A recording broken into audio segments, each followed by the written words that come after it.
and somehow related to it because we all hate our mothers. That was really me. Wow. Hello and welcome to Cassette, where you can eject wherever you want, but please don't forget to rewind. I'm Ethan. I'm Annmarie. And Annmarie, what we just get out of seeing? We just got out of seeing Freakier Friday. Oh, I was hoping you were going to say Too Freaky, Too Friday. Too freaky, too Friday. It's all about the family. Family. Yeah, no, we just got out of seeing Freakier Friday, the sequel. Who knows, this could be technically, like a reboot thing. We don't know the future of Freaky Friday. We don't know. Thinking big franchise.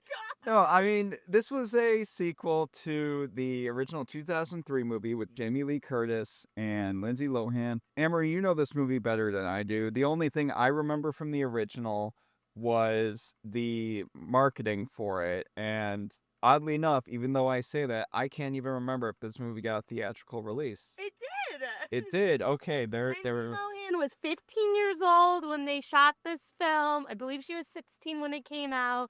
And I think this is like a quintessential girlhood film. I feel like every girl that I talk to has seen Freaky Friday and somehow related to it because we all hate our mothers. That was really me. Wow. No, but wait, hold on. Sorry. That was funny. Coming out swinging. No. It's like the most 2000 films. Like, people watch this, She's the Man, Easy A. It's just very 2000 kind of film. And so when they announced that they were doing a sequel, first off, it's been about 22 years. So, Lindsay Lohan went to rehab. Good for her. And she's back for it. So I was really looking forward to this film. Yeah, and I mean, I remember seeing the first one, but I don't remember the movie like in its entire. If you were to ask me, hey, name a scene from the movie, I'd be like, oh, they like touch their faces screaming because that's what I remember from the commercial. Oh my gosh, I love the first movie, and maybe it's just because nostalgia. I came out of this movie be like, wait, was the first movie not as good as I remember it being? In essence, you love the original. Yes. I am. A blank slate. This is essentially a blank slate for me. I just remember it being just a big old early 2000s chunk that people keep referring back to, and it had Lindsay Lohan and Jamie Lee Curtis in it. That's really all I remember from the first one, and I honestly thought it was just a Disney Channel exclusive movie for a long time. I wasn't even certain it had a theatrical run until you just confirmed that right now. Yeah, we're not here to just talk about Freaky Friday. Freakier Friday is the movie we just saw. So, Annmarie, being the big fan that you are of the original Freaky Friday, what do you think of the Freakier Friday? Is it indeed freakier? Yeah. And maybe I have nostalgia glasses on. But should get contacts. I should get contacts. I do have contacts. Nostalgia contacts are so much better. Yeah. You ever tried nostalgia lasers? This is gonna be a weird review, but I remember the first movie being funny and quirky. This movie, it just doesn't hit the mark. It doesn't feel the same, and I don't know if it's because Freaky Friday was like that 2000 kind of movie, and we're in 2025.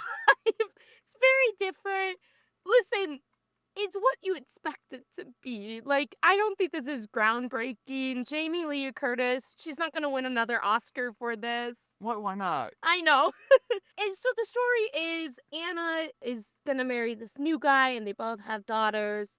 And played by Manny Jacinto from what I know, The Acolyte. I can't believe you called it from The Acolyte. Don't do it like that. Big arms from The Acolyte. That's the only thing I have heard to come out of that show regarding Manny Jacinto. Well, and then the two daughters switch with Anna and Jamie Lee Curtis, and then Jamie Lee Curtis and Lindsay Lohan switch with the daughters. So you got 4 triple switching basically happening, which I don't know about you, but it was really hard to keep track of who was who. I had to remind myself, oh, Harper is in Lindsay Lohan's body, and Lily, it was kind of confusing. I don't know about you. Yeah, I mean, at times it was, but, I feel like there's that just jarring perspective immediately from the get-go that you're going to get no matter what. I mean, even in the originals, maybe sometimes you get that, but Here, of course, they double it, hence the title, Freakier Friday. It does get a little, you kind of lose track here and there, but they always are good at recentering everything. Hmm. And you would think that the movie would be a lot more chaotic because of it, and a lot more shenanigans would go down.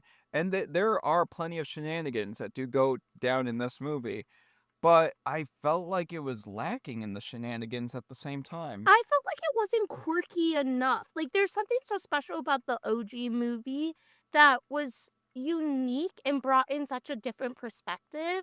And this movie, I was like some of the jokes didn't land for me. Some of them did, but it was just kind of, it didn't feel like it didn't capture that essence. Like, it felt like the writer of this movie didn't watch the original. It didn't like capture the same feeling, I thought. Yeah, I mean, I think again you can speak more to that than I, but Mm. it definitely did feel like a 2000s esque like based kind of movie still.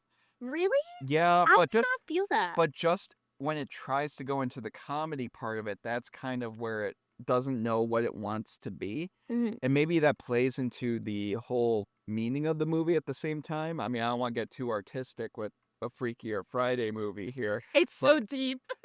I mean, I gotta give it that chance on its own merit. I Yeah. mean, it is film, but it might play into that idea, like a blend of different, not knowing what it wants to be, because that's kind of what the characters are going through in that moment. So, Well, and I think you said this right off the bat. The first and second act are very messy. The third act feels like a completely different movie.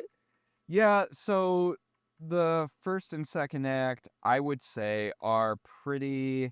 I was kind of bored for the most part throughout it. Like, it just felt very generic, and the jokes, some were hitting, some were just like eye rolling, and just, oh my gosh, you actually put that in a script, and that was approved. But yeah, like, it was just great. I can't wait for this movie to be over, in all honesty. Yeah. And maybe that's just because, again, I don't remember the original Freaky Friday, but I'm like, yeah, this just isn't personally my type of movie, even though it does have its moments. Then we get into the third act, and again, classic kind of narrative storytelling here. When you get in between the second and third act, you got that point in the storyline where the characters get to their lowest low, and things fall apart. Mhm. And oh my gosh, after like once that goes down, the movie, like the quality kind of like spikes up. It gets like an adrenaline shot or something where the performances chump,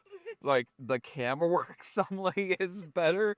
Like, I mean, everything just like spikes in quality. Not for the entirety of the rest of the movie, but just like relatively speaking. I'm like, dang, and the performances especially really stood out in that third act a lot more, where Jamie Lee Curtis playing her potential step granddaughter Yeah.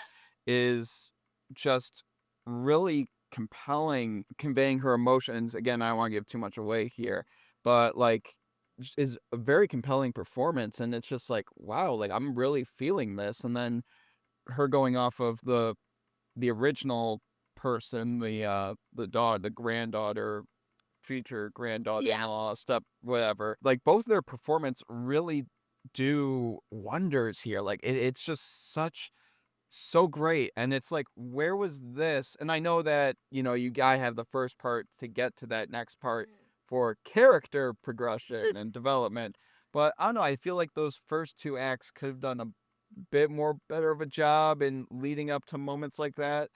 But I don't know, it was such a pivot compared to the rest of the movie that it was like, "Wow, where was this?" Yeah, and I think you described it really well. It just seems so clunky, and then it's like, "Oh, wow, this is really good, actually." Here, let's start off this. I am so glad we're in the Jamie Lee Curtis and Lindsay Lohan era. I'm so happy that they're back together. They seem like they actually really care about each other, like they are mother and daughter. And you can feel that in this movie. Their chemistry together is amazing. And it goes to show, even in there are bloopers at the end of the movie, so if you wanna stay and, watch them all have fun, definitely do so. I think bloopers should be in more movies in the credits. But Yeah, that aside, you see during that time their chemistry is just so prevalent there, and it's just beautiful to see because again, we haven't seen, them together really in a couple of decades. No, and I think even, like, outside of the movie too, like, Jamie Lee Curtis is always so supportive of Lindsay Lohan, and so I think that's what made this movie feel special in a way that you get to see Anna and Tess back together, and I don't the only thing is I don't know how involved they were in the writing process of this because I would have had them on as like co-writers or something like that. Really? Yeah, because I feel like they would get it. Like Jamie Lee Curtis is really quick. Like she's such a nerd. So I feel like she would have had some like quick-witted stuff about this script and maybe they were involved, maybe they were executive producers or something, but I didn't feel that, like, heart in it. I feel like there's some beats of that heart a little bit throughout the movie. Definitely not as much where I'm like, oh, this carries the exact same spirit of what came before. But again, I'm not someone that remembers the first movie all that well. I'm sorry, Emery, I didn't watch it religiously. I didn't genuflect to image portraits of Jamie Lee Curtis and Lindsay Lohan in my closet. Girlhood! Girlhood! I don't know what I'm trying to say. I can relate to that. But yeah, no, it just It's a a movie. movie. It's a movie. No, you know what? It's a movie that delivers in a way that I kind of thought it would, but in that sense, it doesn't deliver. I was kind of hoping it would surpass my, somewhat already low expectations. Yeah. I know, because I mean, we were just coming off of The Naked Gun, Yeah. which was a awesome comedy that was a sequel slash reboot to a movie that was decades old, a franchise that was decades old, and I loved it. Came out of that movie loving it, and then it's like, this one I had lower expectations for, but I'm always open to being wonderfully surprised. Again, the movie has moments. It does have moments. Calling Facebook a marketplace for old people is hilarious. I like the joke at the end. That was the best one. But at the end of the day, it's just like, oh, you want a Disney Plus worthy sequel. And I know this is probably one of those direct to Disney Plus kind of movies that was supposed to happen during the Chapek era, but they kind of moved it to theatrical because they know their audience. This movie's probably gonna make a lot at the box office. Well, I was just about to ask you that. Do you think this should have been a Disney Plus movie? If you were to ask me, Yeah. I think it also depends after this weekend too, because let's just say this movie goes on and makes its budget back right away, makes its marketing back right away. Awesome, good decision. But is it worth that risk? I mean, here's the thing. I believe that whenever you get a chance to make a movie, theatrical is almost always the way to go. Mhm. In fact, I'd be, closer to saying that it is the way to go. It should be the only way to go. But, in this current industry that we're in right now, I would say that I don't know the Freaky Friday fan base well enough to really get a gauge of who would be willing to go see the movie, but based on the crowd that we saw in ours, which was a very limited, Mhm. smaller crowd, but still a crowd nonetheless, this movie might have legs to where I think friends and moms and daughters would still go see it just for that nostalgia factor. Mhm. I don't think it'll have strong legs, but it will have legs. And in that, I think, because the production budget, I think is 42 million. Oh, that's it. Yeah, Oh, so that's it. sorry. No, I mean, yeah, it's just hearing that out loud, it's funny. But yeah, and I think this opening weekend is really gonna be a telltale sign for what's to come. But yeah, I think it's just gonna have legs, but weak legs. It's gonna gradually be all these people here. I don't think it's gonna be great word of mouth, but it's just that marketing has been so solid enough where I think overall it's probably gonna be worth your time putting this in a theatrical run. Well, and now we're kind of going into a slow period of movies now, I feel like, because, July was so packed and August is a little bit of a slower month. So it might do well, might not. My other question for you, and this is really important, like, this actually means so much to me because it's another girlhood film. Mhm. Do you think if Freaky Friday does well, do you think we can see some other Disney 2000 films come back, a la Princess Diaries 3? I mean, aren't they already doing a Princess Diaries So 3? this is the thing. There has been talks about it for years, and Julie Andrews says, "I'm not coming back." I'm sorry, Disney, back your truckload of money up. Bring Julie Andrews back, please.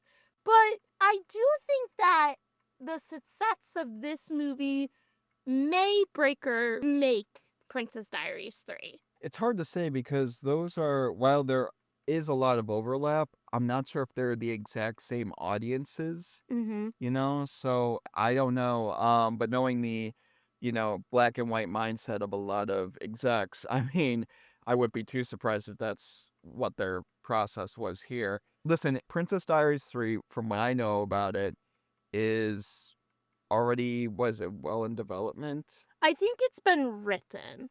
Yeah, so and we don't know how heavily involved is that the main holdup right now, Julie Andrews? I would assume it's Julie Andrews, but also at the moment, Anne Hathaway's absolutely killing it. But that's the thing, like, again, and maybe this is just because girlhood, but Princess Diaries was such a huge part of a lot of young girls in those early 2000s life. And so I think if you make a Princess Diaries 3, I think if you can make it kind of better than Freakier Friday was to Freaky Friday, it does well. I mean, I'll tell you what, if it's probably not gonna be this movie that's gonna be the telltale of that. I think it's gonna be Devil Wears Prada 2. Oh. That's gonna be the movie where it's like, okay, a sequel to a early 2000s movie that is, coming back, and again, with Anne Hathaway. Are people gonna go see it? And then also they might base out the Freakier Friday one too, because it'll be fairly close, in regards to their talent. Like I assume with that movie in production now, it's gonna be coming out next year or late 20 or early 2027 at the latest. I But thought you were gonna say based off how well a 13th year movie does, or like another Disney Channel original movie. I mean, maybe, I don't know. I think they are realizing with the success of Lilo and Stitch live action that people that grew up in the early 2000s are becoming a very strong, desiring audience. So I won't be too surprised if they, made more of a push in those areas for like reboots and sequels. I mean, they've been doing that for most of their existence on whatever came before, whether it be fairy tale books and making those into movies and taking old movies from the 50s and making remakes of them in the current day being the 90s or 80s back then. I mean, there's a lot to utilize there. They have a lot more in the Disney vault than a frozen Walt Disney had. So what you're saying is 2000 kids stand up. Yeah, I mean, hey, we got our Spider-Man Velcro wallets or Hello Kitty Velcro wallets, whatever you want to use. I have my purple Game Boy still. Yeah, purple, gray, transparent Game Boy. Did you have a yellow one? I always wanted the yellow one. Man, there was a yellow one. I'm thinking about Game Boy Advance, but we are far, far away reaching from what this movie, talking about this movie. As much as I love to talk about the early 2000s. No, Annmarie, I gotta ask. At the end of the day, you as a big Freaky Friday fan, what would you give Freakier Friday out of 10? Wait, you're not gonna say out of 10 what? Are we changing our way of doing things? It is freaky. Today is Thursday. No, it's No, okay. no, no, no, no, no. That's fine. It's fine. It's just. Well, because I was gonna switch with something else, Oh, man. sorry, sorry. Well, I mean, I don't know. I don't know what I'm doing because there's not really much you can do. Wait a minute. This is real time. Would you? Gosh, no, that's terrible. Okay, all right. Because okay, Do we need to cut this? we'll have our own blooper section. Yeah. No, okay, Annmarie, out of 10, Yeah, I got nothing for this one. Oh God. This one, I can't think of anything. Okay, well, we'll do a Freaky Friday and switch it up. I would probably just give it a 7. I don't think there's much to this movie, but 7 what? Ethan, Come on. No, if we're switching this up, you have to give it 7 out of, like, I don't. something. What's something from Freaky Friday? This is your knowledge bank, Annmarie. 7 Dr. Coleman books. Brilliant. I give it. Doping brilliance. I give it a 7. Listen, I didn't really have that high of expectations. I like the original one, so I kind of went into this just like, okay, like, let's just have some fun. It has its moments. I think the third act is great. I think, like, there's some jokes. Also, Chad Michael Murray, like, come on, ladies. We all knew we had a crush on him when we were younger. Right, Ethan? And so I think a 7's pretty solid. It's not the best movie, but hey, I enjoyed it, so. As someone that didn't really care too much about the original Freaky Friday, going into this one with already fairly low expectations, I would say, for me personally, it would be a 6. Again, that third act really that works wonders, which is why it's not a 5. But, for people that are fans of Freaky Friday, I would absolutely recommend it. Maybe if I were a Freaky Friday fan, I might even say, a 7. Just again, because I feel like it does kind of continue somewhat the original story fairly well. Again, acknowledging what it was, like a Disney Channel-esque kind of movie. I'd say a 6. 6 out of 10. I think that's fair. Guys, Freakier Friday. Yes, because it's too freaky, too Friday. And we saw it on a Thursday, so it all adds up. You do the math yourself. But guys, you know our thoughts about the movie. Let us know your thoughts on Freakier Friday. Have you seen it at this point? Are you excited to see it and you haven't seen it yet? Do you have low expectations, high expectations? Are you just seeing it because you're an absolute stan for Jamie Lee Curtis and Lindsay Lohan goodness? Whatever your thoughts are, let us know your takes on our tapes in those comments down below. And with that, Annmarie, I think that about does it. Also, I want to hear what Disney Channel or old Disney movie should be getting a reboot or a sequel. I want to know in the comments below. Oh yeah, definitely let us know your takes on our tapes on that. Yes. That's good to know. But with that, Annmarie, without further ado, I think that about does it. Let's wrap it. All right, guys, thank you again for joining us on this episode of Cassette Take. We hope you haven't ejected thus far into the podcast, but whether you have or haven't, please don't forget to rewind. I've been Ethan. I'm Annmarie. And don't want to grow up. Don't know the worst. We'll be here all week.